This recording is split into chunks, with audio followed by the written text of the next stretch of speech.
मरने के बाद क्या होता है? कहाँ जाती है आत्मा? कैसे होता है स्वर्ग और नरक का फैसला? क्यों भटकती हैं आत्माएं?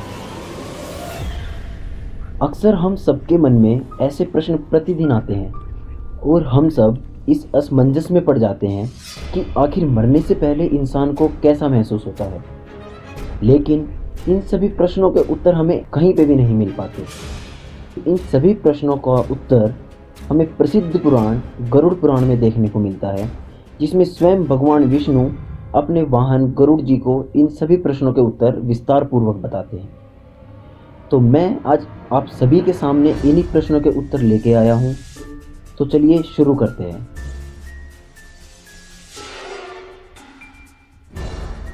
दोस्तों, हमारे दुनिया में अलग अलग जीव आत्माएं अलग अलग मार्ग से होकर यमलोक पहुंचती हैं और यमलोक में पहुंचने के बाद उन्हें धर्मराज के सामने पेश किया जाता है, जिसमें कि भगवान चित्रगुप्त उनके सभी पूरे जीवन के किए गए कर्मों का ब्यौरा उनके सामने सुनाते हैं। और ऐसा माना जाता है कि व्यक्ति की मौत आने से पहले उसकी आवाज़ चली जाती है, उसकी जितनी भी कुव्यथाएं, जितनी भी बुरी आदतें हैं वो सब नष्ट हो जाती हैं और ईश्वर के द्वारा उसे एक दिव्य दृष्टि मिलती है। इसके बाद वहाँ पे यमदूतों का आगमन होता है, जो कि दिखने में अत्यंत भयंकर होते हैं। वो उस जीव आत्मा को लेके बड़े कष्टपूर्वक वहाँ से लेके जाते हैं तथा उसके बाद उसको धर्मराज के सामने पेश किया जाता है। वहाँ पे उसके पापों का, कर्मों का ब्यौरा होने के बाद उसको यमराज के कहने पर पृथ्वी पर 13 दिन के लिए छोड़ दिया जाता है। उन 13 दिनों में वो जीवात्मा दोबारा से अपने मृत शरीर के पास आती है और उसमें दोबारा से घुसने का प्रवेश करती है, किंतु ऐसा नहीं हो पाता। तो वो 13 दिन वो आत्मा वहीं अपने परिजनों के साथ रहती है। इसमें कुछ ऐसे जीव होते हैं, कुछ ऐसी जीव आत्माएं होती हैं जो कि उनका समय आने से पूर्व उनकी मृत्यु हो जाती है और उनके कुछ उद्देश्य पूरे नहीं हो पाते। ऐसी आत्माओं में ऊर्जा अत्यंत अधिक होती है, जिसके कारण वो हमें कई बार महसूस भी होती हैं और हमें ऐसा प्रतीत होता है कि हमारे आसपास कोई है।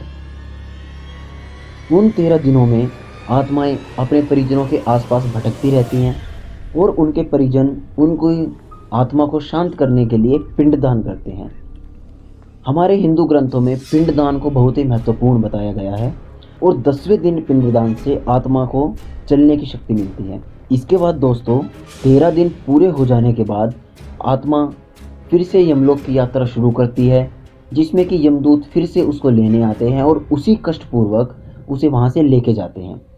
दोस्तों, यमलोक में पहुँचने के लिए 3 मार्ग विशेष गरुड़ पुराण में बताए गए हैं, जिनके नाम है अर्ची मार्ग, धूम मार्ग और उत्पत्ति विनाश मार्ग।